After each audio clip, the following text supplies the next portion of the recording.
Hi, everybody. I'm here with Stacy Knox for a Candid Career Chat. Stacy is a wife, a mom, and the founder of Opportunity Knox Network. She is passionate about health, happiness, and meaningful work. In addition to being a career direct consultant accredited by the International Coach Federation, she holds a master's degree in counseling from the University of Dayton and is a licensed professional counselor by the State of Ohio Counselor, Social Worker, and Marriage and Family Therapist Board. So thank you, Stacy, for being on our Candid Career Chat today. You're welcome. Thanks for asking. So I like to start these out by asking all of my interviewees, what's one word that describes how you're feeling in this moment? Excited. And then can you elaborate on that a little bit on why you might be excited in this crazy, hectic world that we're in right now? Well, when I said excited, I thought, well, that doesn't sound right because we're going through this, pandemic thing, which is not exciting at all. But when you asked me that, and the nature of why we're talking, I was saying I'm excited because I really love what I do. And I love the idea of what you're doing to be helpful to students, particularly during this time, to offer them hope and some encouragement during this crazy time off of school. It's unbelievable the impact this is having on all of us. Mm-hmm. So our first real question is you just kind of walking us through your career journey, starting out from what you thought you might wanted to be or do when you were younger until what you're currently doing now. Yeah. So I remember very specifically at around age 15 or 16. It's kind of hard to remember. I was just thinking, was I driving yet or not? My parents were going through a divorce and my heart was broken my family was hurting. So I was dragged to a counselor's office because my parents wanted to fix me. But anyway, but what I learned was, wow, this person in this office gives hope to people and to families and can really help them. And family to me is very important. Understanding communication and how to manage stress can be detrimental if you don't know how, but if you do, it can be so empowering. Even in a situation like this pandemic where we're all at home, we don't want to have stress. We actually want to get along and communicate well. So I just learned from that point on that I thought, I want to do something working with people and with families and encouraging them. So long story short, I went to Ohio State. I got a degree in psychology. Unfortunately, though, after working 4 years on that degree, I went to the career placement office and they said, you might have telemarketing skills with a 4-year degree. I just about threw up. But anyway, I knew I needed to go back for more schooling, but after 4 years in school, I wanted to get my feet wet in the field to get a more specific idea of what am I going to do with people and families, or what interests me. So I wanted hands-on experience. So I applied to about 50 different places, and everybody said, no, you need to have a master's degree. We can't hire you. You need to have a license. But one did.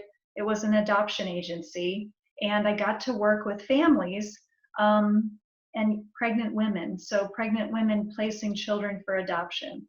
That was stressful and that was sad, but the overall result was that a child came into this life and into a family that was excited to parent them, and the birth mother also was excited that her child could have 2 parents and a loving home. So it was a very positive experience. Then I went to get my master's degree because I needed that. I have worked in the field of adoption for quite a long time. And in doing so, when I was talking with adoptive families, so many of them didn't like their work. I'm amazed. And they talked about how that impacts their family in a negative way and very stressful and feeling stuck. And then to fast forward, when my daughter was 16, I heard about a career direct assessment, and a friend uh, took us through that process, and my daughter confirmed she wants to study business in college. And so a couple days later, I got certified in that, and that's what I've been doing ever since, because it's so rewarding to help students and professionals confirm their personality strengths, their top skills, their 8 top vocational interests out of 30,000 different types of jobs that exist, and their work and personal life values. And what we do is align all of those to come up with some creative, out of the box ideas of what's your ideal job, and then how do we get you there. So rewarding. Nice. Yeah, that's Yeah. really interesting. So our question number 2 is, what advice would you give to your college self? So if you could go back and you could have a pep talk with yourself at that age, what are some things that you would say? I would say, particularly at my undergrad time, I would want a mentor, whether it's a professor or an advisor or somebody who's in the field that's doing possibly what I'm thinking would be interesting. That would have definitely been very helpful, to have somebody to bounce ideas off of and to ask questions of, to get a better sense of, am I on the right path? Mm-hmm. Question number 3 is it's kind of along those same lines, but what do you wish a younger self would have known about career planning and prep? I didn't feel very confident, even though I met that counselor and thought the world of her. I didn't really know what it was about. And every class that I took, honestly, I was waiting for a professor to write a comment on a paper I submitted. You're just not quite cut out for this. I just felt very uneasy. And I didn't want to admit that to anybody. I mean, you're investing time and money into this career. And I just kept wondering, am I really cut out to do this, or is there something else I should be doing? And how do you know for sure? And that's again why what I'm doing now is so very important and also fun, because you can take a lot of that guesswork out of there and move forward confidently. And with student loan debt the way it is today, it breaks my heart when students are changing majors 2-3 times and racking up debt and feeling discouraged. It doesn't have to be like that. Question number 4, if students could do one thing today that would benefit their career down the road, whenever that would be, so high school and or college and or adults entering the workforce too, Yep. what would that one thing, or what should that one thing be? Something I tell every client is to get on LinkedIn. So have a very basic LinkedIn, but have it be, good enough. But then LinkedIn is a tool for, in my opinion, for networking. So if you're interested in a particular career, search out people who are already doing that career. And I know it seems odd, but often I will reach out to them, message them and say, I'm working with somebody who's contemplating this as a career.